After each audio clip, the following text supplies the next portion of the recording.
Boa tarde. Tem vantagens de falar por último, né? E falar à tarde. Tem vantagens e desvantagens. Quando você inicia falando à tarde, você pega depois do almoço, o pessoal está meio cansado, dá uma cochilada, enfim, isso atrapalha um pouco. E a vantagem de falar à tarde por último é que você não tem horário. Você pode ir falando e vai embora.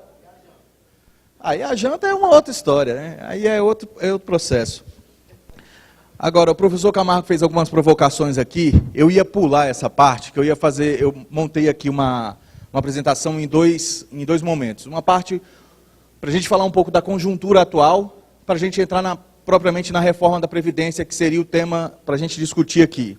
Obviamente que a reforma da Previdência, você tem vários pontos a serem tratados pela reforma, que merece um detalhamento mais aprofundado disso, que a gente não teria esse tempo todo para poder desenvolver aqui. Então a ideia é falar dela de forma geral, mas antes eu queria fazer algumas reflexões, uma análise de conjuntura, e até diante das provocações que o professor Camargo fez, que eu acho que são interessantes, relacionadas ao mundo político. Então ele fez uma provocação que eu achei bastante interessante, de perguntar quem confia no Poder Legislativo, quem confia no Poder Executivo, quem confia no Poder Judiciário, e hoje ninguém confia nos poderes constituídos que nós temos. O fato de não confiar ou desconfiar dos poderes agrava ainda mais a nossa situação. Nós precisamos retomar essa confiança nos poderes. Os poderes não estão destruídos, estão num processo, obviamente, de confusão, eu diria, de uma relação institucional um pouco mais confusa, mas o que está estragando os poderes são as pessoas que estão nos poderes e não os poderes propriamente dito. Então nós precisamos fazer essa diferenciação. Se a gente observar as últimas pesquisas eleitorais, a possibilidade de se eleger o Bolsonaro é grande. Aí vamos fazer uma relação sem nenhum demérito ao Bolsonaro, sem nenhum demérito aos outros nomes que eu vou citar aqui. Mas pega o prefeito de São Paulo, o Dória. O Dória pega a Cracolândia, põe a polícia, o órgão repressor do Estado, tira os viciados em crack da praça. Eles vão ocupar outro lugar. E é assim que está sendo feito. Qual é o programa desenvolvido na cidade de São Paulo para acabar com a Cracolândia? Não tem um programa. Tem uma repressão do Estado em cima de um cidadão que passa por um momento delicado de saúde. Um problema que ele passa. Não é uma opção de vida, é um problema de saúde. É um problema de saúde pública, que precisa de um programa social, de um programa a ser desenvolvido por um Estado para acabar com aquilo. Mas acabar de forma consciente, de forma social, de forma transparente, de forma a dar oportunidades para aquele grupo. Não é o órgão repressor do Estado vir retirar todo mundo, ele vai sair dali e vai para outro lugar. Então, a gente tem que começar a pensar em quem e como votar nas próximas eleições para ocupar esses espaços. 2018 vai ser uma eleição, no meu ponto de vista, uma eleição muito semelhante à eleição de 1989. Com vários candidatos, vários bons candidatos e alguns aventureiros, e que bem possível possa se eleger um aventureiro. Lá atrás foi eleito o Collor. Hoje o Collor não é mais um aventureiro, mas lá atrás ele foi um aventureiro. Se elegeu por um partido que estava chegando, não sei se vocês se lembram, PRN, uma estrutura de marketing grande por trás, e deixamos de eleger vários outros candidatos que tinham programas mais fortes para o país, mais intensos, tinham visões ideológicas mais presentes, tanto de esquerda quanto de direita, e aí elegemos à época o Collor por uma questão era o mais bonito, era o mais jovem, era o mais novo, era o mais bem apessoado, era o que corria, era o que era atleta. Na época, um aventureiro. Hoje não. Hoje, com certeza, teria... A Globo fez, como está fazendo várias outras coisas nesse cenário atual. Então, a gente tem que tomar cuidado. Aí, quando a gente começa a culpar as instituições, eu acho interessante a gente fazer essa reflexão. As instituições continuam sólidas, continuam presentes, continuam cumprindo o seu papel, mas quem ocupa as instituições é que efetivamente não conduz essas instituições da forma com que tem que ser conduzida. Então a gente tem que observar esse cenário para não se arrepender lá adiante. E a tendência de se arrepender é muito grande. Aí o Wagner fez um comentário, ele está aqui. Ele fez um comentário que eu achei interessante, talvez vocês não tenham escutado aqui mais na frente, porque ele estava lá atrás. E que é um projeto que a gente tem que desenvolver. Quem era antigamente, que de certa forma conduzia a sociedade para eu diria um dever de casa, uma lição, de construir o cidadão efetivamente como um cidadão. Construir a nossa sociedade para a cidadania. Hoje nós não temos cidadãos, nós temos indivíduos. O indivíduo tem uma diferença do cidadão. O indivíduo, ele conduz a vida individualmente, ele conduz a vida para ele. Ele conduz para que ele possa se dar bem. O cidadão, ele já pensa no coletivo, ele pensa no conjunto da sociedade. E nós criamos, de um período para cá, apenas indivíduos. E nós precisamos acabar com essa criação de indivíduos e criar cidadãos. Para isso, nós precisamos sair. Vou usar a expressão que o Wagner, me permita a sua expressão, igual ele usou lá atrás. Nós precisamos sair do gabinete. Precisa ocupar a praça, como ele falou, fazer uma audiência pública numa praça, chamando o administrador do bairro lá, o prefeito do bairro, chamando o garoto que joga bola ali, chamando quem ocupa efetivamente a cidade, para discutir o que ele quer com essa cidade. Às vezes a gente em cúpula, desculpe, não é uma referência a vocês, mas às vezes a gente em cúpula discute algo que talvez não é a necessidade do cidadão. Às vezes vocês, dirigentes sindicais, apresentam uma pauta em nome da classe trabalhadora que vocês representam, da categoria que vocês representam, que não necessariamente aquela pauta é efetivamente a reivindicação do trabalhador. Às vezes você está pedindo um aumento de salário e ele quer uma creche para pôr o filho. Às vezes você está pedindo a creche e ele quer um aumento de salário. Às vezes você está pedindo um aumento de salário e a creche e ele quer um melhor transporte público. Porque ele não consegue chegar ao trabalho. Mas a gente não tem essa relação com a sociedade. A gente perdeu, infelizmente, essa relação direta com a sociedade. Então a representação, ela está falha, ela não é falha na representação política. Ela é falha em toda a nossa estrutura social hoje. A nossa representação está falha nesse sentido. Quem representa a sociedade, de certa forma, se distancia dela em determinados momentos. Serve para qualquer um de nós, serve para os políticos.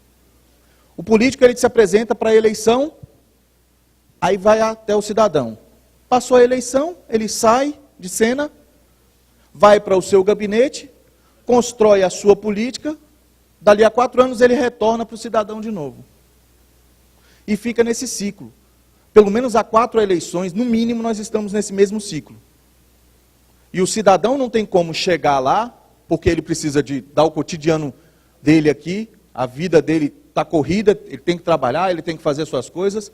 Quem o representa não está cumprindo o papel dessa cobrança e, ao mesmo tempo, não está construindo a cidadania para ele, para reivindicar com ele, para chamar ele, para buscar ele ao final de semana, enfim, num churrasco, no bate-bola, em alguma coisa, e discutir política. E a gente fica criminalizando cada vez mais a política numa mesma onda que faz as grandes mídias, ou a mídia grande, como quer que entendam, nesse processo, ou seja, de uma deterioração do processo político. Aí a gente vê os políticos nesse descaminho e acha que todos são assim. Não são todos assim. Ah, é a maioria. Pode ser a maioria. Mas dentro dessa maioria nós vamos encontrar aqueles que são bons, e aqueles que são bons vão lutar por nossos direitos, vão lutar por um conjunto para a sociedade melhor. Então, eu fiz essa introdução aqui para a gente entrar rapidamente, não sei nem quanto tempo eu tenho, para a gente entrar rapidamente numa avaliação de conjuntura, para ver o cenário que nós estamos, para discutir reformas tão caras para a sociedade, reforma trabalhista, reforma da Previdência, enfim, e todas as outras pautas que estão sendo propostas pelo governo, dentro desse cenário atual. Então, quis fazer essa introdução, porque eu acho que a provocação do professor Camargo foi bem interessante, e nos remete a essa reflexão também. Então, aqui é só uma provocação para essa reflexão. Eu acho que a gente está aberto também para o debate, para contraditar isso. Eu acho que é extremamente importante que a gente possa fazer essa relação para caminhar um pouco mais nesse processo. E aqui vou fazer rapidamente, tentar ser o mais breve possível nessa análise de conjuntura aqui, depois Também, da mesma forma, esse material fica à disposição de vocês, e a gente depois, para vocês poderem aprofundar em relação ao tema efetivamente da Previdência, porque não vai dar para a gente aprofundar aqui. Mas, enfim, vamos buscar lá atrás o afastamento da presidente Dilma. Então, em duas dimensões que a presidente relativamente foi afastada. A primeira dimensão, ético-moral. Nessa dimensão, ela foi afastada porque haviam indícios de desvio de conduta da presidente, que julgaram ser as pedaladas. Entre outros, que a imprensa começou a cogitar, enfim, e rodeada de alguns políticos que poderiam também cometer alguns desvios de conduta, de corrupção, enfim.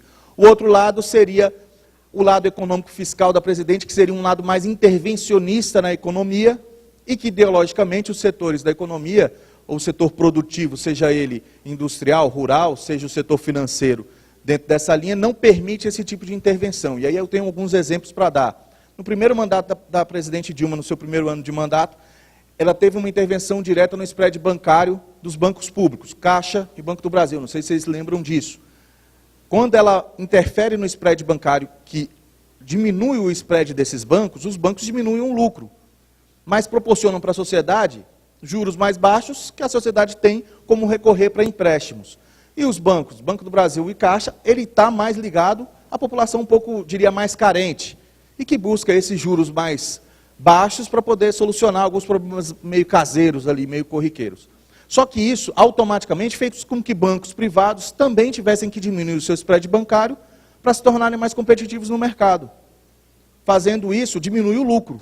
Isso é uma intervenção que o governo faz na economia e que indiretamente está interferindo na gestão do poder econômico em si.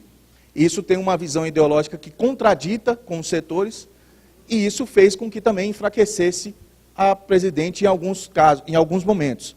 Depois disso vem uma série de outras coisas, desde as concessões de rodovias, portos, aeroportos, passando para a questão da energia elétrica, petróleo, enfim. Então, vários casos onde houve uma intervenção do Estado e que, de certa forma, teve intervenção direta na economia, que isso não tem uma relação própria com esse grupo.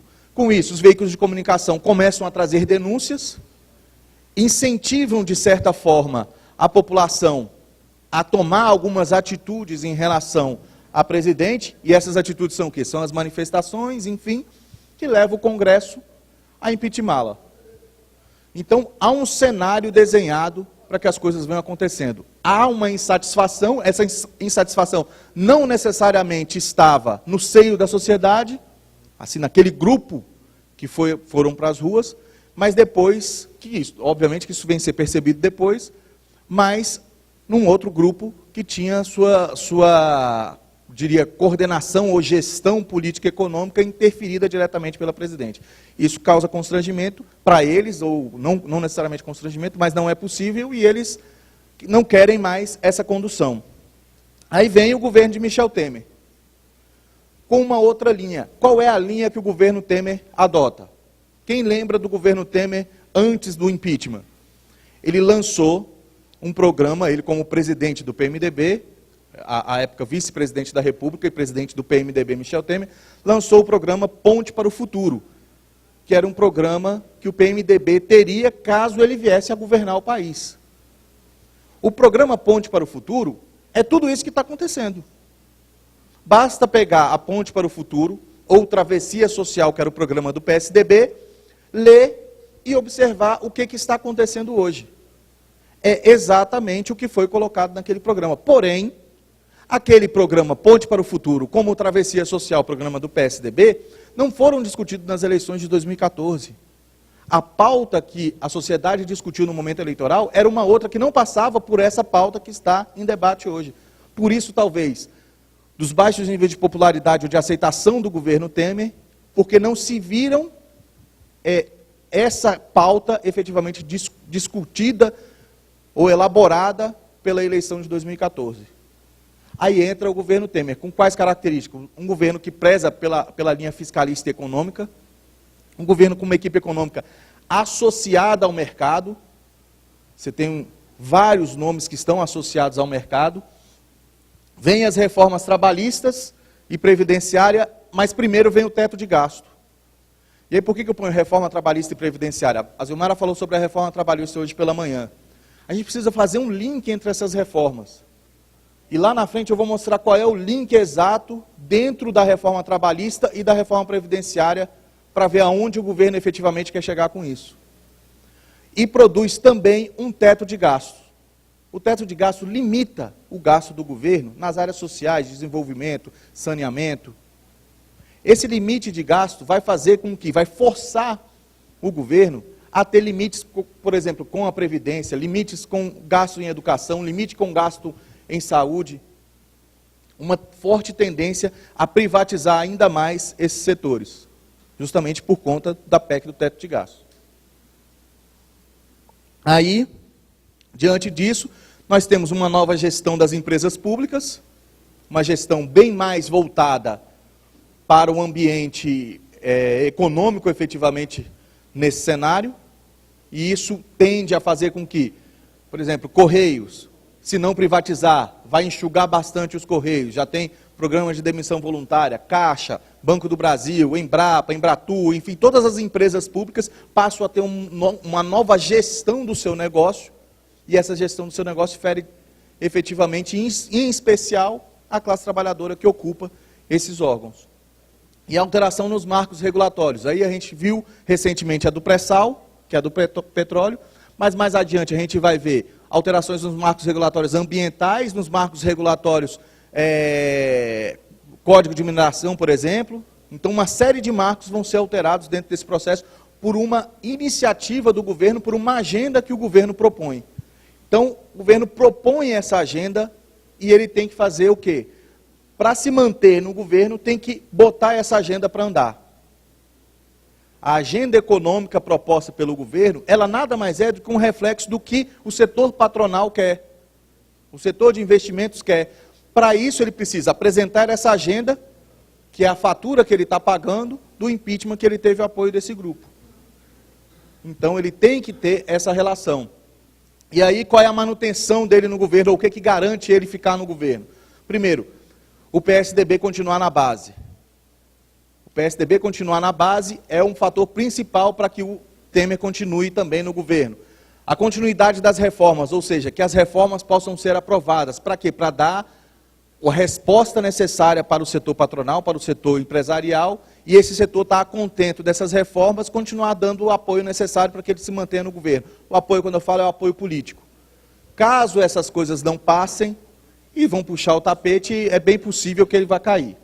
Evitar as delações do Rocha Loura, entre outros, a baixa pressão popular, ou seja, o que tem acontecido? A Zilmara comentou hoje de manhã sobre as manifestações em Brasília. O que ficou nos jornais? A parte do quebra-quebra, a parte que quebraram o vidro, tudo isso que foi para os jornais, mas não foi para os jornais dizendo que tinha mais de 100 mil pessoas em Brasília, fazendo uma manifestação de forma pacífica, contra o governo e contra as reformas. Não necessariamente contra o governo, mas contra as reformas propostas pelo governo. Isso não saiu na mídia. Mas saiu na mídia que que quebraram um ministério, que botaram fogo. Um grupo que talvez devia ter umas 500 pessoas. Eu estava na manifestação, pude ver isso. Então devia ter umas 500 pessoas. 500 pessoas no meio de 100 tombou a agenda? Está errado isso. Assim como as manifestações anteriores. Então, ou seja, a imprensa está dando uma outra vertente e o Estado faz com que isso aconteça porque vem com o órgão repressor, que é a polícia, faz todo um aparato para maquiar o descontentamento da sociedade, porque a baixa popularidade dele pode também provocar uma pressão popular muito grande que faça com que ele saia da presidência. Então ele tem que manter essa atuação para evitar essa baixa pressão da população. E outra coisa, a falta de um nome para suceder Michel Temer nesse cenário. Não tem ninguém que assuma essa agenda e que vá ocupar o cargo da presidência da República e levar adiante essa agenda. Já citaram vários nomes, desde Fernando Henrique, Nelson Jobim, passando por outros nomes, como o próprio Rodrigo Maia, presidente da Câmara, atual presidente da Câmara dos Deputados. Mas traz dificuldades em relação à condução dessa agenda econômica que é proposta pelo setor patronal.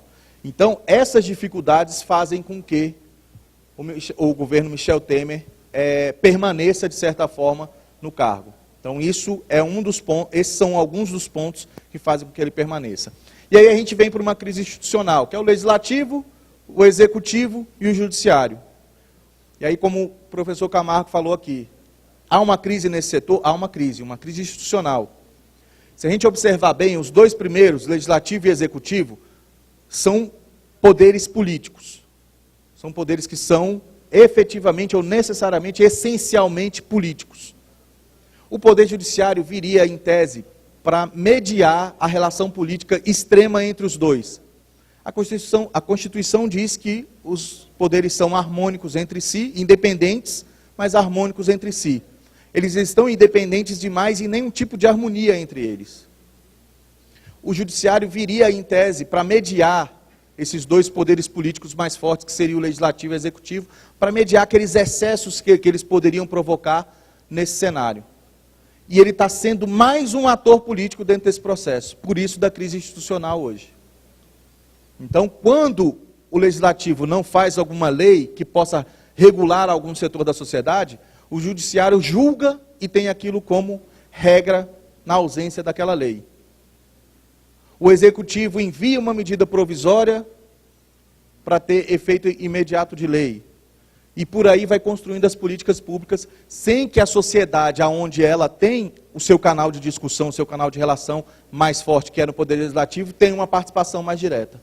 Então isso enfraquece e traz esse descontrole institucional dentro desse processo. Aí a gente vem para uma crise política que gera uma crise econômica.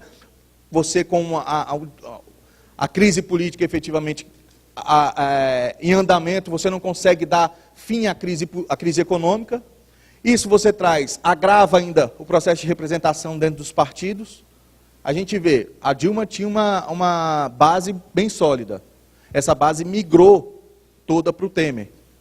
Por quê? Porque há uma falta de programa, de ideologia dentro dos partidos políticos. Os partidos políticos hoje não discutem programa, não discutem projetos ideológicos ou programas para efetivamente levar adiante uma condução do país. As eleições, elas tiveram um outro caráter.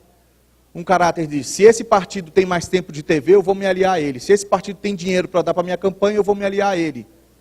Nessa condução, nós construímos esse cenário, esse Congresso, e ficamos refém desse grupo. As negociações são feitas dessa forma. Quem me dá mais tempo de TV, eu estou aliado. Quem me dá mais dinheiro para a campanha, eu também estou aliado. E aí essa base é móvel, porque ela é uma base de centro, e extremamente pulverizada. Ela vai para a direita, ela vai para a esquerda, ela vai para onde tiver o barco funcionando. Então isso fragiliza muito a nossa atuação. E aí a gente pega um perfil rapidamente para concluir essa parte, o perfil do governo Temer. Um governo de composição neoliberal, conservador, liberal para conservador, sintonizado com os interesses de mercado, como a gente falou no início. Possui base parlamentar, eu deixei em vermelho a base parlamentar, porque essa base parlamentar está frágil. A qualquer hora ela pode modular. Então, horas essa base está sólida, horas ela está mais frágil. E ele usa as ferramentas para manter a base que todos os governos usavam. Estão falando em 6 milhões de emendas parlamentares. Todos os governos usaram isso. O Lula usou, a Dilma usou, o Fernando Henrique usou, agora o Michel está usando, o Collor, num determinado momento usou, não usou o tempo todo porque saiu do mandato. Mas então são mecanismos que usam. É a troca de cargos, você dá o cargo, você compartilha a discussão na política pública e dá as emendas parlamentares. Faz parte do processo. E o governo está utilizando disso para manter a sua base. E é um governo que não tem interação com base social. Então esse gasto com o Congresso Nacional é extremamente necessário para ele manter a base, já que ele não tem interação com as bases sociais, não tem interação com o movimento sindical, não tem interação com o movimento estudantil, com os movimentos sociais de modo geral. Ele tem o quê? O Congresso. E o Congresso está funcionando como? A partir das emendas parlamentares, da troca de cargos. Só um exemplo. O senador José Hélio, que é suplente do Rodrigo Hollenberg em Brasília, é do PMDB. Historicamente ele foi do PT, foi presidente de sindicato lá em Brasília, passou para o PSD, assumiu o mandato de senador pelo PSD, hoje está no PMDB, votou contra a reforma trabalhista.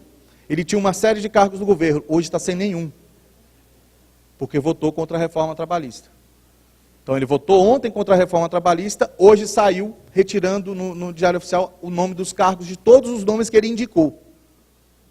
Então só para você ter uma ideia desse jogo. E é assim que funciona. Funcionou nos outros governos, funciona nesse, vai funcionar nos outros se não alterar o processo. E aí nós temos um Congresso pulverizado de partidos, e esses partidos sem nenhuma linha programática ideológica, liberal do ponto de vista econômico, conservador do ponto de vista social e atrasados nos direitos humanos. Isso, a gente falou lá no início da eleição desse Congresso. E hoje, ele se configura exatamente assim, se a gente observar as leis que vêm sendo apreciadas, sendo votadas no Congresso Nacional. Fiz esse apanhado rápido, para a gente poder ter uma noção de onde nós estamos pisando em relação a debater temas tão caros para a sociedade como a reforma da Previdência, a reforma trabalhista que estão em debates no Congresso Nacional. Ou seja, esse cenário, que eu fui bem ligeiro aqui, normalmente eu demoro um pouco mais nisso, mas fui bem ligeiro aqui, esse cenário é extremamente cruel para se discutir agora as reformas que estão sendo discutidas. Na verdade, qualquer tema a ser discutido com esse cenário é prejudicial para a sociedade. Nós não temos uma coordenação política do Poder Executivo. Nós temos um presidente que está, de certa forma, refém de um Congresso que tem essas características que a gente colocou. Então, que cenário é esse para a gente discutir reforma da Previdência, reforma trabalhista? É extremamente complicado, danoso, temeroso para a gente levar adiante tais discussões.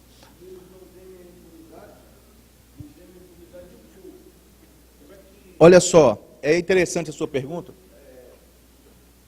Você fala, não teme a impunidade do povo em relação ao voto, é isso? Não só o voto, mas, por exemplo, o próprio Michel não está temendo a cassação, porque já foi anunciado lá no TSE que já está no final mesmo, vamos deixar aí o Congresso resolver. E a problemática maior que eu vejo, com relação ao voto do cidadão brasileiro, nós que vamos eleger esse povo, será que eles têm essa certeza que nós vamos esquecer, que eles, na próxima eleição, que está tudo certo e nós vamos votar de novo? Ou o povo vai votar? É isso que me encabula. É isso. É isso. É exatamente isso. Essa certeza dessa impunidade eleitoral. Porque sempre foi assim. Nunca foi diferente. Vamos tentar mudar isso agora. Essa é a nossa arma. Eu acho que é esse o processo que a gente tem que avaliar. Vou dar um exemplo aqui de 2010, quando o Lula tinha 80% de aprovação da população, estava saindo do governo, acabando o mandato, e não sabíamos quem iria, em tese, ocupar o Palácio do Planalto. Assim como nós não sabíamos, o outro lado, o setor patronal e empresarial, não sabia. O que eles fizeram? Um reforço eleitoral, porque falaram o seguinte: em quem o Lula botar a mão, há grandes chances de ele eleger. Qualquer que seja aquele cidadão que ele colocar a mão, há uma chance grande de ser eleito presidente da República. E a gente não sabe como vai ser a condução desse próximo presidente. Nós temos que montar uma barreira de resistência. Estou falando isso aqui de forma bem simples. O que fizeram? Fizeram uma super bancada empresarial rural e urbana no Congresso Nacional. Por quê? Porque as políticas públicas que derivassem do Poder Executivo poderiam ser barradas pelo Poder Legislativo. Nós precisamos fazer essa mesma leitura. Porque as perspectivas que nós temos de eleger um próximo presidente numa linha progressista, não que ele vá ser radicalmente favorável aos trabalhadores e à sociedade, mas que permita um ambiente de negociação mais favorável, dentro de um ambiente democrático, mais favorável para a classe trabalhadora, para a sociedade, para aqueles mais carentes, eu diria. Para que ele possa permitir esse diálogo melhor, a gente não vislumbra essa expectativa. Nós tivemos aqui ontem um pré-candidato, que é o Ciro, que tem essa linha, que pode cumprir esse papel, e temos, supostamente, aí o Lula, que se não for condenado, pode alçar aí a possibilidade de uma reeleição, né? Se reeleger novamente. São os únicos candidatos numa linha, eu diria, progressista. Os demais vem numa linha extremamente conservadora para dar continuidade ou piorar essa agenda que está aí. Se nós temos essa visão, aonde nós vamos nos reforçar? No Poder Legislativo. Porque, no mínimo, nós vamos resistir às ações de quem possa ser eleito como presidente da República. Essa leitura foi feita lá atrás. Se pegar uma matéria do Valor Econômico, Jornal Valor Econômico, de 2010, aonde quem dá essa entrevista e fala dessa reação é a Cátia Abreu, à época presidente da CNA. Principal líder ruralista à época.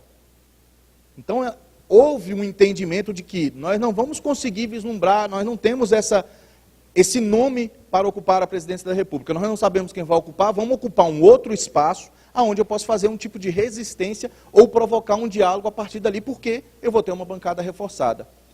Eu não tenho dúvida, como é que é o seu nome? José, eu não tenho dúvida que os parlamentares não estão com medo desse, eu diria, como é que foi a expressão que você usou? Impunidade eleitoral. Olha o comportamento aqui de Mato Grosso, aqui o Marum. Marum está eleito por aqui. Não é não? É do Sul? Tá, vamos lá no Marum então. Olha o comportamento dele. Ele está preocupado com o eleitorado?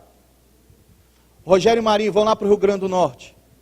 Rogério Marinho foi o relator da reforma trabalhista. Ele está preocupado com o eleitorado? Não está preocupado com o eleitorado. Então, eles agora não começam a...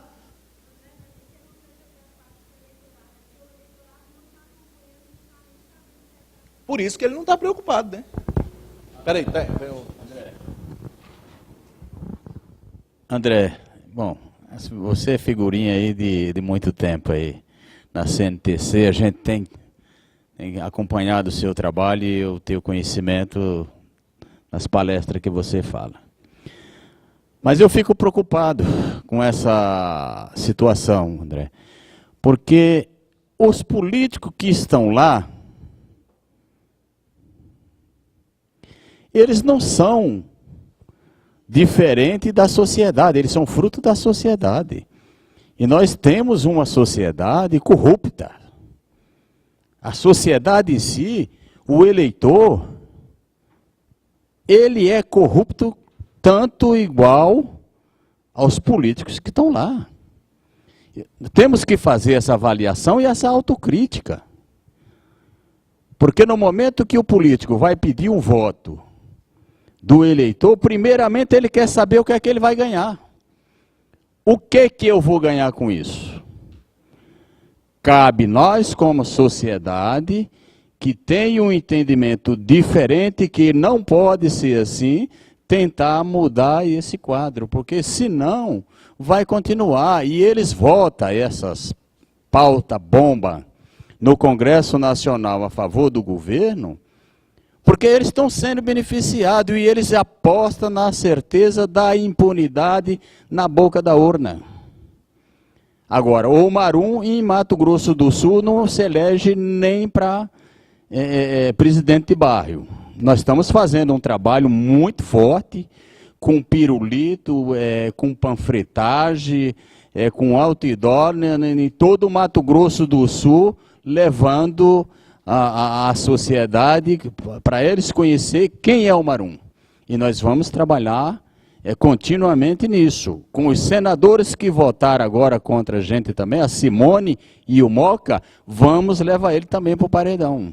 Nós estamos marcando audiência com o Moca e com a Simone, para sentar para eles virar o voto no plenário, porque se não virar, nós vamos botar ele no paredão também, todos eles. É o trabalho das 6 centrais em Mato Grosso do Sul. Dia 25 tem um grande evento, né, um evento de show, né, um ato show, e vamos chamar a sociedade para divulgar essas mazelas dos nossos parlamentares em Brasília.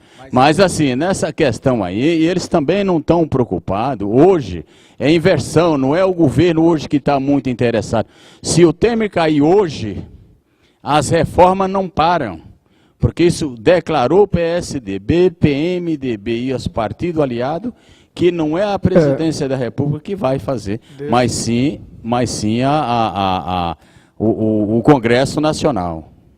Tá me... Mas isso aí a gente comentou logo no início. Ou seja, se a sociedade não tomar conta para trazer esse debate, e aí quem traz esse debate para uma consciência educativa dessa sociedade, cultural, política, é o movimento sindical, são os movimentos sociais organizados. Eles que trazem, eles que puxam, são vocês que puxam a sociedade e falam assim, olha, senta aqui, deixa eu te explicar como é que funciona.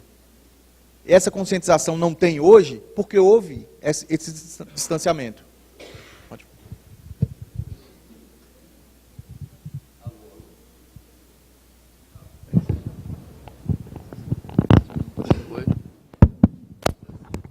Oi.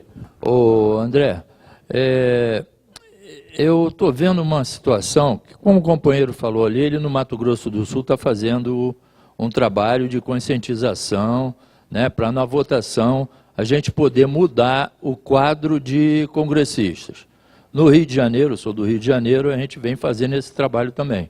Nós temos representantes que, no nosso entendimento, eles não estão muito preocupados se vão ser eleitos ou não. Porque o que se verifica com a corrupção, e pela própria corrupção feita para as votações agora dessas matérias, eles já estão botando muito dinheiro no bolso. O que a gente entende, faz a leitura, é que eles não estão mais preocupados com isso. Mesmo que não venham ser eleitos, eles vão aproveitar a vida, vão continuar vivendo. E a sociedade é que vai pagar o ônus disso tudo.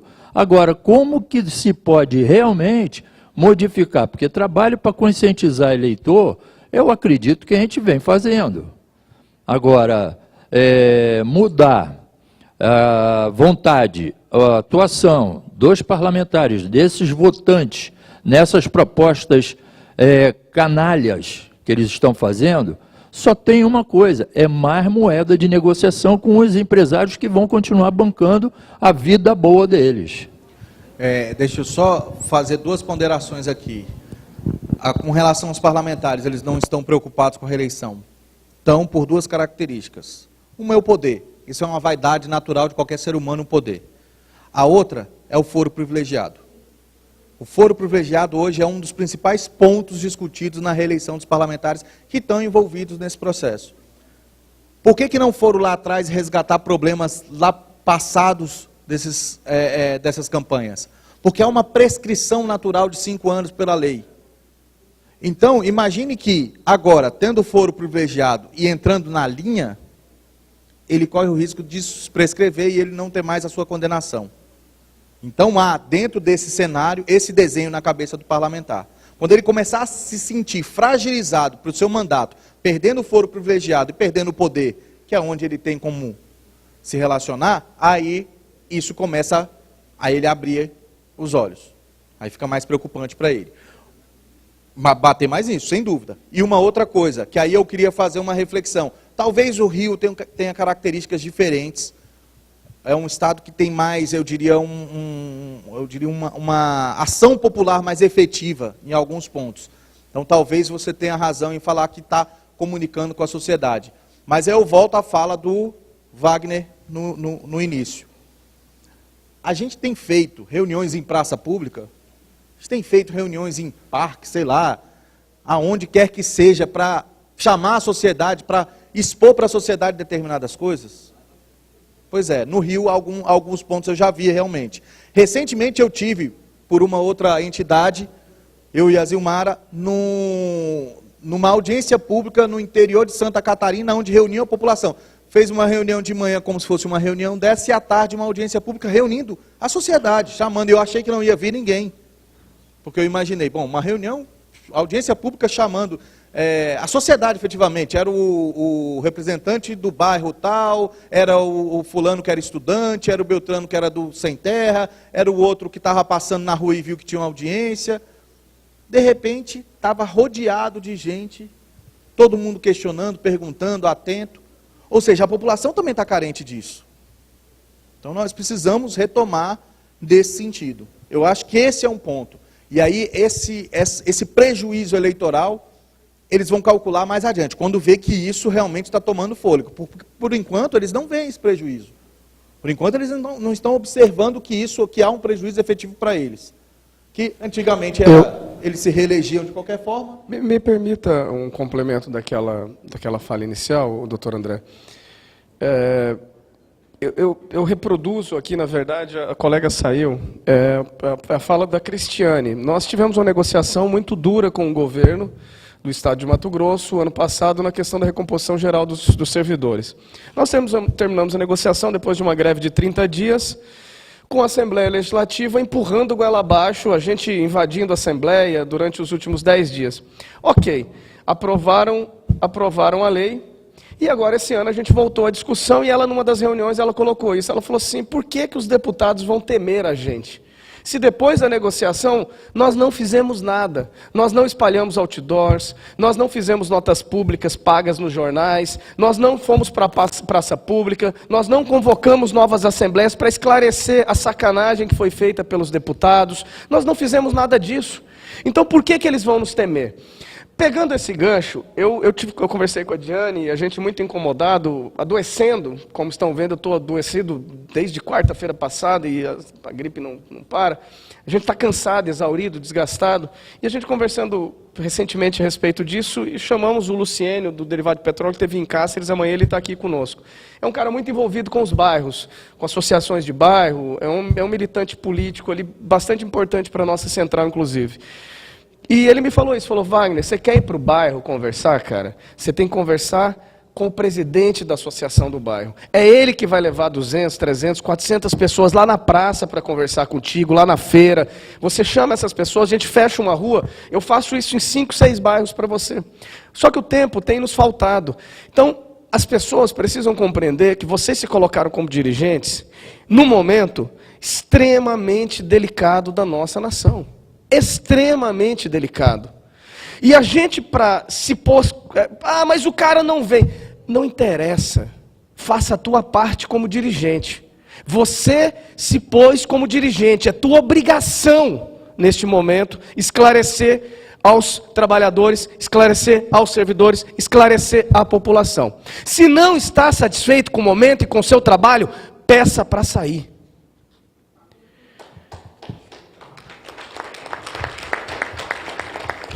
Desculpa colocar esse desabafo, porque a gente está angustiado. Quem, como eu, e eu sei que aqui vários têm o mesmo espírito coletivo, a mesma decência, o mesmo sangue nas veias, está incomodado, está desesperado, está angustiado. Então a gente tem que tirar tempo da família, dos amigos. Eu acabei com a minha vida social. Eu perdi um namoro, acabei com a minha vida social. Mas eu tenho uma missão. E vocês também têm uma missão. O que vocês vão ganhar com isso? Eu não sei. Mas a consciência tranquila, eu tenho certeza que a gente vai ganhar. Boa, Wagner. Mas tem histórias para contar lá dos segredos, né?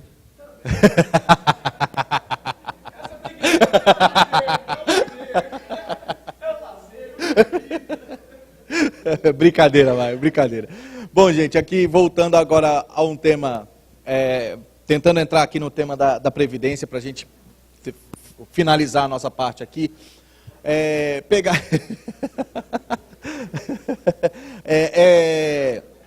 eu fiz um comparativo aqui, na verdade um amigo meu que fez no Nuremberg, fez um comparativo aqui de tramitação das PECs de reforma da Previdência em governos anteriores. Então você pega ali a PEC do governo Fernando Henrique, ela demorou 326 dias para ser aprovada no Congresso.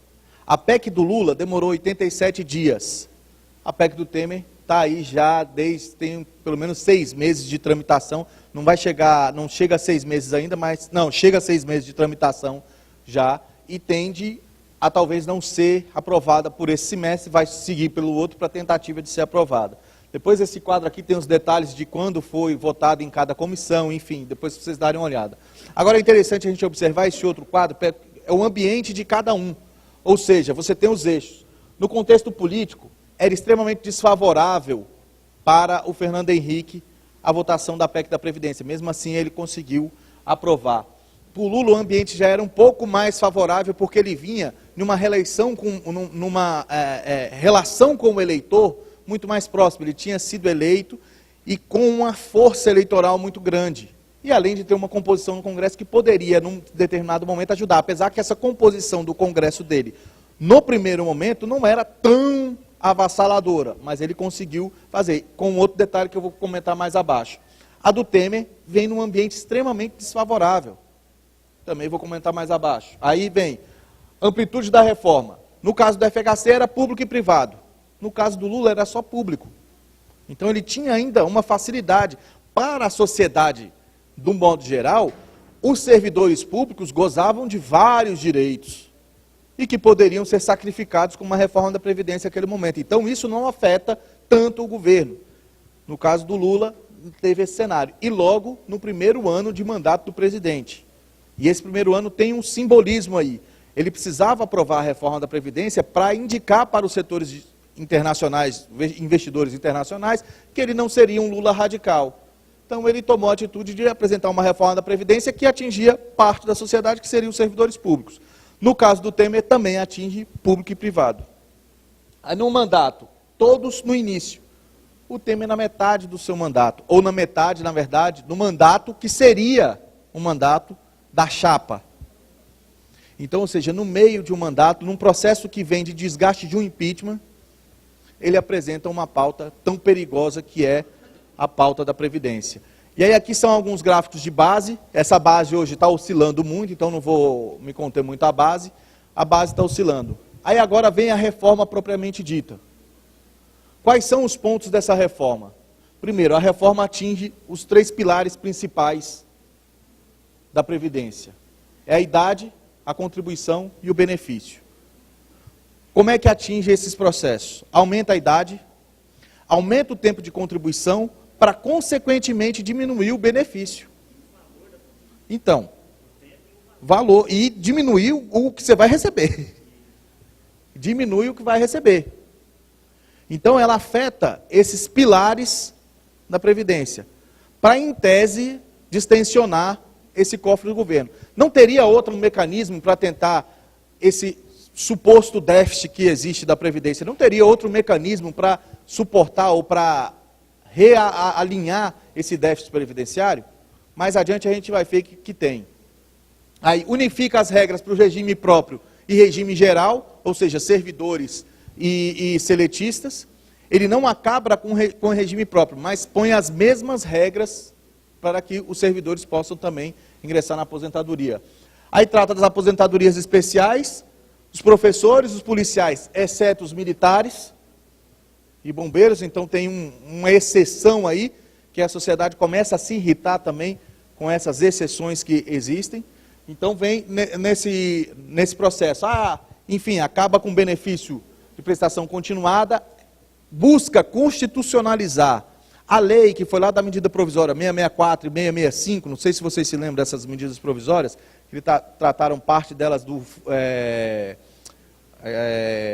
benefício, efetivamente, de benefício de prestação continuada, da pensão por morte, lá atrás, que aí até brincaram, se alguém quer ficar viúva, tem que ficar agora, porque senão depois da lei não vai conseguir mais receber o benefício. Então, eles pegam aquela lei e constitucionalizam ela.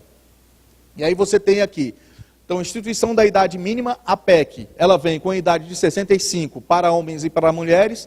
O relator, que ele é bonzinho, botou 65 para homens e 62 para as mulheres, fez uma diferenciação aí.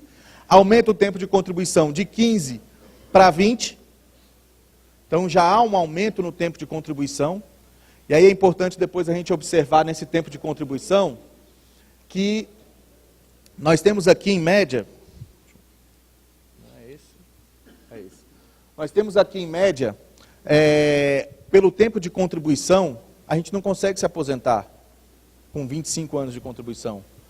A média de contribuição do trabalhador é de 9,1 por ano, não são 12 meses, são 9,1 meses por ano. Ele teria que trabalhar 54 anos para se aposentar com 100% do benefício, botando na regra a contribuição nova, o tempo de contribuição nova. Por quê? Porque há uma rotatividade muito grande no mercado de trabalho. Você não trabalha, começa a trabalhar aos 16, 17, do salário base. Não é no benefício, não. você pega dos 16 anos, você não vai contribuir até os 65 para você atingir ali o seu 100% desse salário base. Por quê? Porque nesse meio tempo da sua vida laboral, você começa a trabalhar, para porque é demitido, volta, para de novo, volta. A média de contribuição é 9,1 por ano. Você vai ter que ter 54 anos de vida laboral trabalhando para poder atingir esse mecanismo de associação da idade mínima com o tempo de contribuição para você conseguir 100% do seu benefício médio. Então, ou seja, há uma perversidade muito grande dentro desse processo. Isso se assemelha, por exemplo, ao regime americano de aposentadoria. E lá eles têm um regime que é tão precário quanto, porque é o regime part-time, full-time, de você trabalhar por hora, que é o que quer adotar, e aí eu faço associação com a reforma trabalhista, que é o que querem adotar com a reforma trabalhista, aonde você vai ganhar por hora, como o Camargo falou aqui, e não vai conseguir computar nunca o seu tempo para aposentadoria, de contribuição para aposentadoria. Então, por isso que as coisas vêm bem casadas. Ela vem uma reforma trabalhista e uma reforma da Previdência casada junto com essa situação. Ou seja, a legalização do trabalho intermitente, contrata o trabalhador por hora. Quando é que esse trabalhador vai conseguir completar 25 anos de contribuição para poder se aposentar aos 65 anos com 100% do seu benefício médio? É nunca. Então, ou seja, isso está bem, de certa forma, arquitetado, bem montado, para evitar que essas aposentadorias aconteçam. E o governo põe isso na conta da classe trabalhadora, que diz que tem um déficit muito grande para a Previdência. Vai se agravar isso com o teto da emenda constitucional 95. Hoje nós temos cerca de 30 milhões de trabalhadores aposentados, ou de aposentados. O ano que vem, ingressam mais nessa linha 1,5 milhão de trabalhadores. O benefício vai ser corrigido apenas pela inflação. Essa correção, você não consegue nem manter os que tem, porque a correção do benefício previdenciário é maior que o da inflação, você não consegue nem manter os que tem, e não vai conseguir, obviamente, pagar aqueles que vão se aposentar.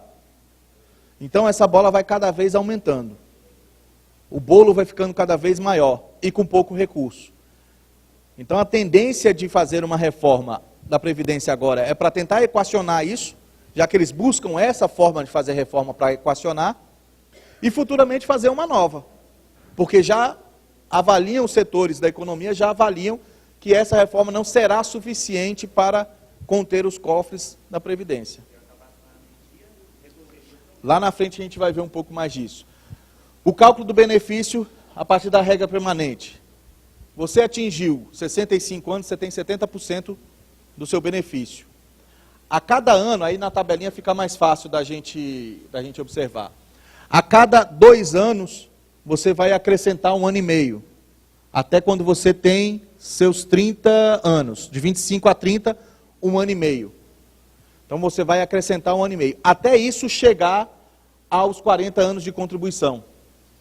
Porque aí você tem 100% do seu benefício. 40 anos de contribuição. A diferença com a proposta do governo era que era 49 anos de contribuição. O cálculo que o governo fez lá atrás, isso aqui já é reformulado pelo relator. O cálculo que o governo fez lá era de 49 anos de contribuição. Você começava a trabalhar aos 16 anos, aos 65 você se aposentaria com 100% do seu benefício médio. Se não ficar desempregado. 16 anos e vai. E o funcionário público? Que ele só pode entrar a partir dos 18, que é concurso público. Então ele já se aposenta naquela PEC, que é o 67. Essa regra lá vai ter Sim, sim, exatamente.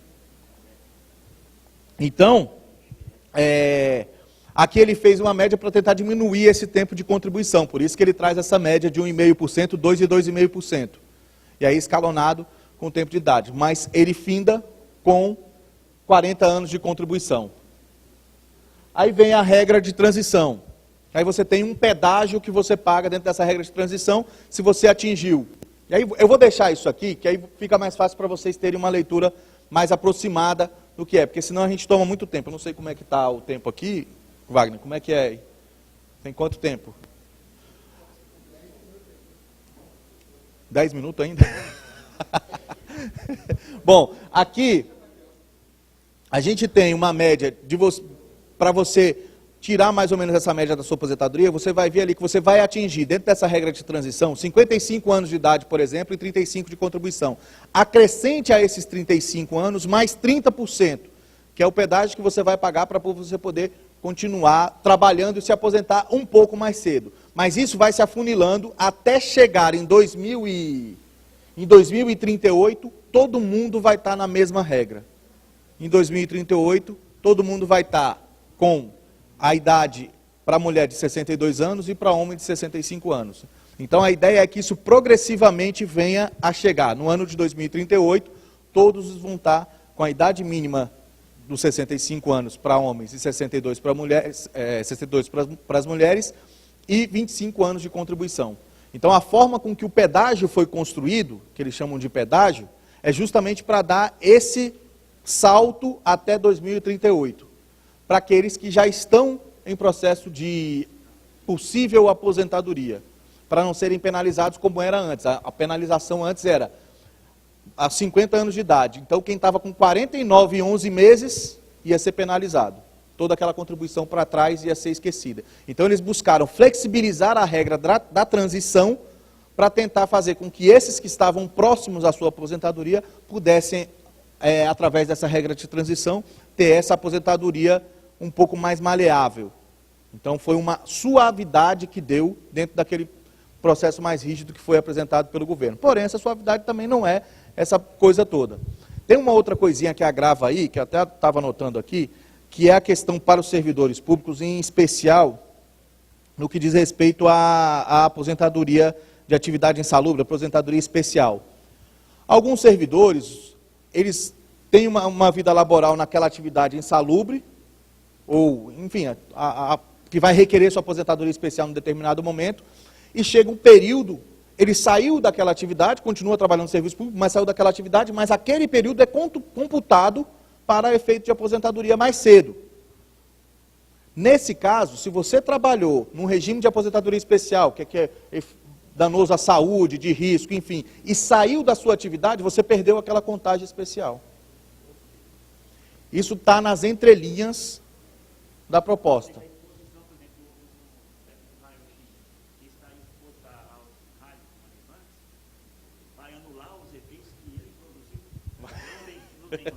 É exatamente isso. Mas engraçado porque o privado tem aposentadoria especial por raio-x, né?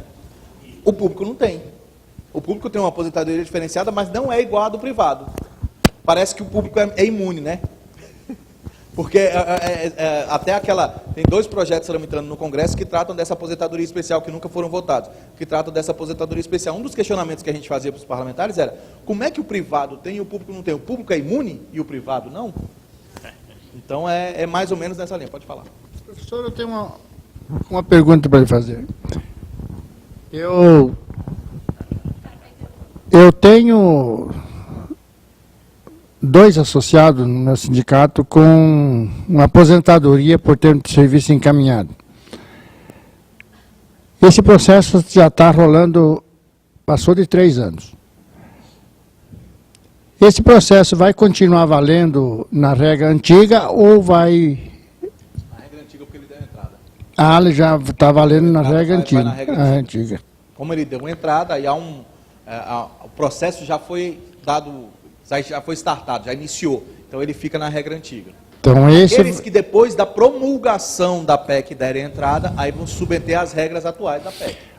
Tudo bem. Valeu. Aí, não, fica na regra, quem pediu agora. Até a promulgação. Então, promulgou, aí você entra nas regras atuais. Como o tempo está escasso, eu vou passar os slides aqui, e depois isso vai ficar com vocês vão poder ler. Mas eu queria mostrar uma outra parte para vocês aqui, que eu acho que é mais interessante para a gente observar, que o governo está falando que a gente tem, que há um déficit muito grande com relação à aposentadoria. Se há o déficit, por que ele lança uma medida provisória parcelando o débito previdenciário?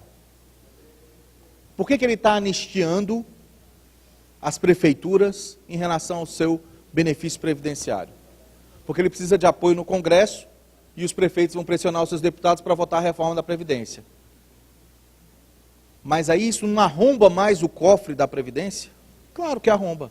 Aí, não contente com essa medida provisória, que dá anistia para os municípios, que foi feito lá na marcha dos prefeitos em Brasília, aí ele lança uma outra medida provisória do Refis, que também tem um processo semelhante de anistia para pessoa física e jurídica em relação a isso. Inclusive, o relator da proposta deveria 50 a 90 milhões de reais que vai se beneficiar com esse próprio parcelamento e anistia. Exatamente. Então, 99% é de anistia de juros. exato, 90%, na verdade é 90%, mas ele diz, a regra diz que você tem que assumir a dívida, mas 90% vai ser anistiado. E parcelado. E o restante parcelado. O restante parcelado.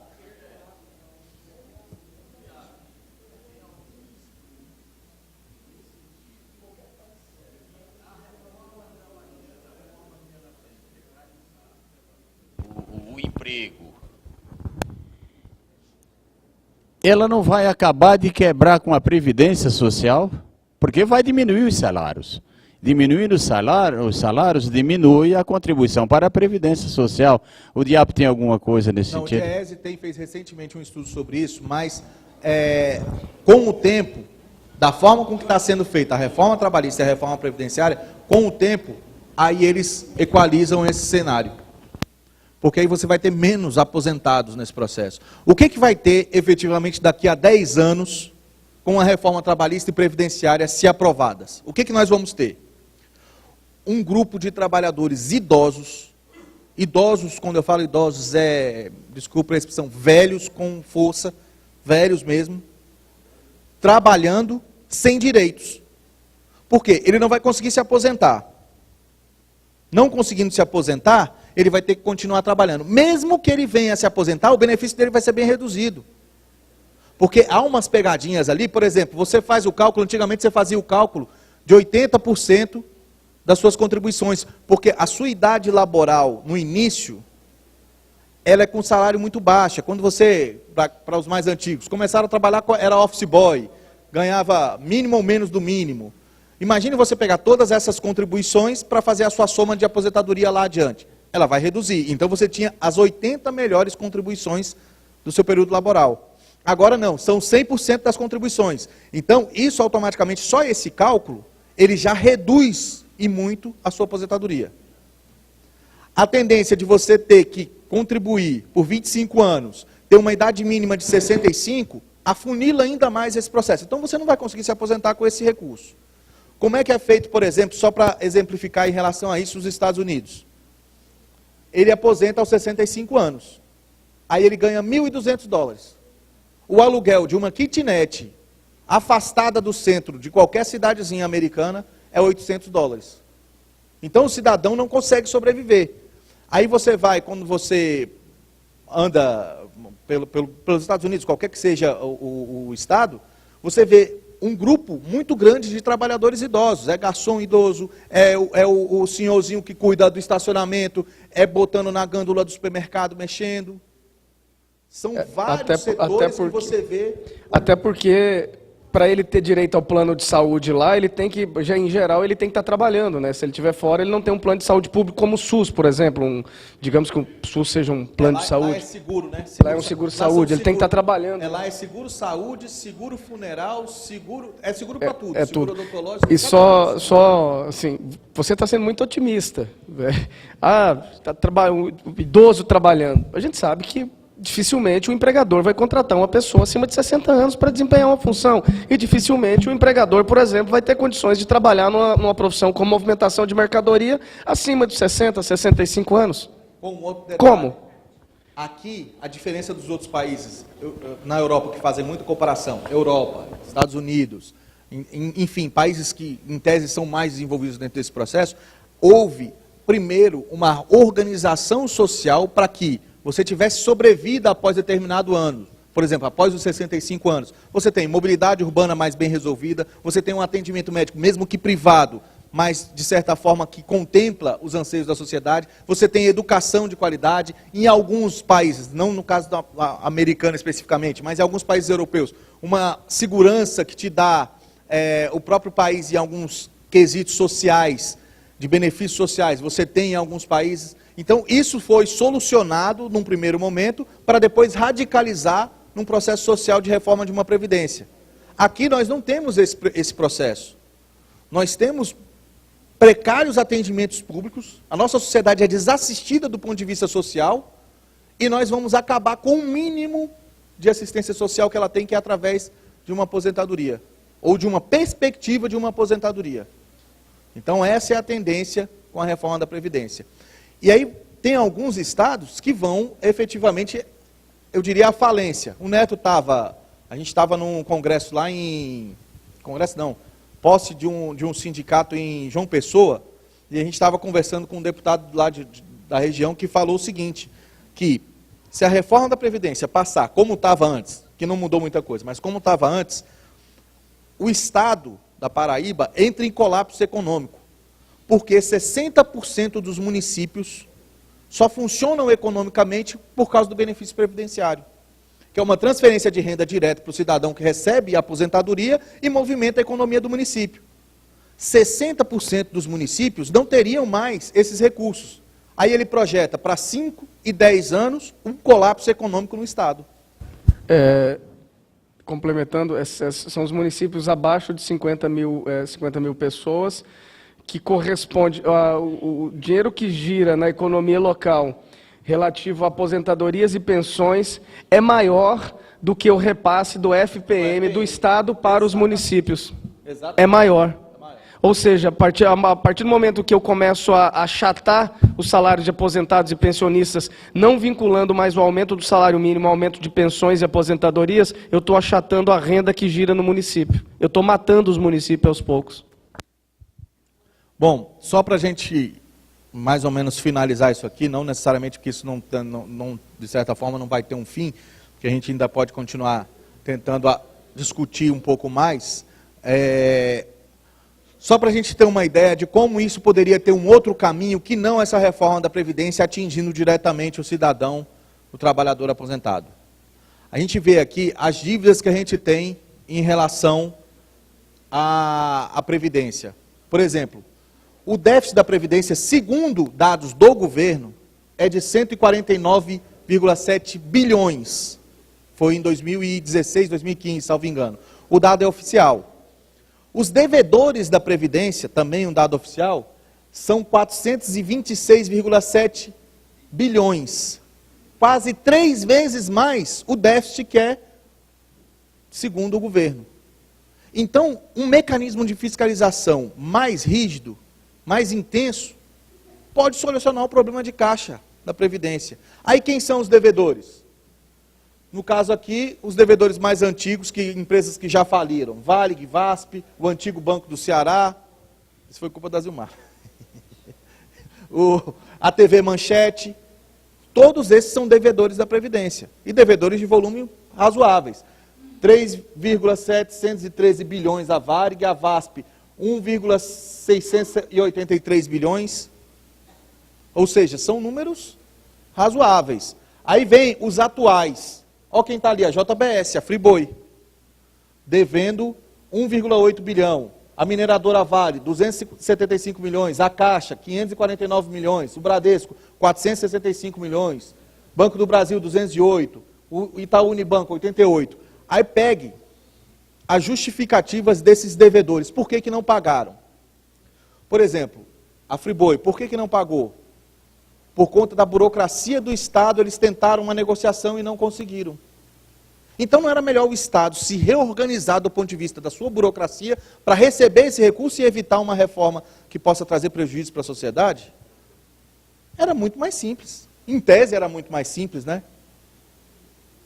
Ou seja, nós temos um bolo de dívida grande, de devedores grandes, que não conseguem pagar, muitos, não estou falando que são bonzinhos não, que querem pagar, mas muitos não conseguem pagar, porque há problemas em relação à burocracia do Estado, e eles não conseguem solucionar o quitar as suas dívidas e compor, ou pelo menos recompor, o dinheiro que falta ali para pagamento de previdência. Ela aqui primeiro, pode falar. Já vai. Eu quero perguntar, voltando lá atrás, você falou dos Estados Unidos, da saúde de qualidade, né, do ensino de qualidade. Como eu trabalho na saúde, nós temos aí o quê? Uns 12, 14 milhões de desempregados no momento. E depois que passar toda essa cebosidade aí, desculpando a expressão, vamos ter muito mais. O pessoal perdeu todo o aparato que eles tinham de pagar um plano de saúde. Eles estão migrando para o SUS. O SUS vai inchar e vai explodir. E aí ninguém vai ter mais SUS, mais nada, e nós vamos recorrer a quem? Vai tratar como? Como que o governo vai cuidar dessa população? Porque o SUS não vai aguentar. Sem contar, que a senhora esqueceu de mencionar aí, a PEC do teto de gasto. Que hoje a gente investiu, hoje o investimento do governo foi de 140 bilhões em saúde. Se a PEC tivesse valendo há 10 anos atrás, esse investimento era pela metade, 70 bilhões. 70, 80 bilhões. Então, diante desse cenário, com o número de desempregados, sem chance de pagar um plano de saúde, ele vai recorrer a um hospital que não tem como atender, porque não vai ter recurso. A mesma coisa da área de educação. A área de educação, o número de trabalhadores diminui, desempregados aumentam, no caso, o número de desempregados aumenta, o cidadão não tem como pagar uma escola particular para o filho vai recorrer à escola pública. Não tem dinheiro para o governo investir na escola pública, ele vai ficar sem estudo. Vai se marginalizar. Então, o processo é bem complicado. A colega ali queria falar. Vai, não, estou terminando, tá?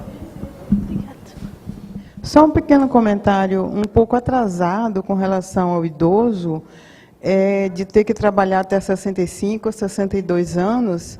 Com relação à cultura da Europa, em relação à nossa, não, pelo amor de Deus, não entenda que eu estou a favor disso aí, não. Só vou fazer uma observação. É exatamente um ano, eu estive, há um ano passado, há um ano atrás, eu estive por 60 dias na Europa, né? Fiquei mais em Portugal, mas eu observei que o idoso lá, como acho que a maioria sabe, eles não têm os privilégios da nossa cultura. Ou seja, um lugar preferencial na fila do banco, na fila do mercado, qualquer outra fila. Idoso lá é tratado como qualquer um da nossa idade, que, claro, eu já sou idosa, mas aparentemente até posso não parecer. Então, nesse caso, que aqui a gente já se dá o direito, no meu caso, eu já posso pegar uma fila de idoso, né, um estacionamento, tudo. Lá não. Lá é de 80 anos para frente, é mulheres e senhorinhas andando sozinhas nos autocarros, no mercado, no banco. Não tem esse negócio de... Então, para a gente, quando essa lei passar a vigorar, vai ser difícil se adaptar, né? Porque nós temos aqui as nossas preferências legais que estamos perdendo, né? Agora, só para não te atrasar, com relação a esse último comentário da Friboi, pagar os bilhões que deve ao país, tentou pagar, tentou negociar e não conseguiu por causa de burocratização. Eu não entendi qual seria o interesse da Friboi pagar o que deve, sendo que há décadas eles estão no comando do país e todos os governantes estão na mão deles. Será que existiria esse interesse de pagar? Eu acho que não. Essas empresas que têm capital aberto, normalmente tendem a quitar suas dívidas, porque esses investidores começam a cobrar. Então, por ter capital aberto, aí ela começa a ser cobrada pelos investidores, pelo grupo de associados dela, e ela tende a buscar uma negociação, buscar uma linha de negociação. Tanto é que a fonte, o que deu origem aquele valor de repasse para o Eduardo Cunha, que julgaram ser para o Eduardo Cunha ficar calado, aquilo foi uma negociação feita para o CAD tirar um empecilho que tinha em cima de uma das empresas relacionadas à Friboi. Por quê? Porque precisava fazer com que ela tivesse, em tese, usar essa expressão aqui, limpa do ponto de vista jurídico, para que os investidores não tivessem nenhum empecilho de investir, É porque acaba sendo necessário para ter aqueles selos de qualidade, aquela empresa socialmente responsável, empresa ambientalmente responsável e tal. E aí acaba isso valorizando o preço do produto na exportação também, tem uma série de outros fatores também. O que eu não consigo compreender, por exemplo, como que uma JBS deve 1 bilhão e 800 e aí vem aqui no meu estado e consegue esqueci, Prodeic, que é uma renúncia fiscal, que aí uma parte disso foi concedida de forma ilegal, eles devolveram 400 milhões de reais aqui. Então, assim, além de deverem, eles conseguem uma certidão negativa para conseguir renúncia fiscal nos estados. E aí matam os frigoríficos menores, porque não tem como competir com esses cartéis da carne. A discussão é muito complexa. Pode falar, que você queria falar?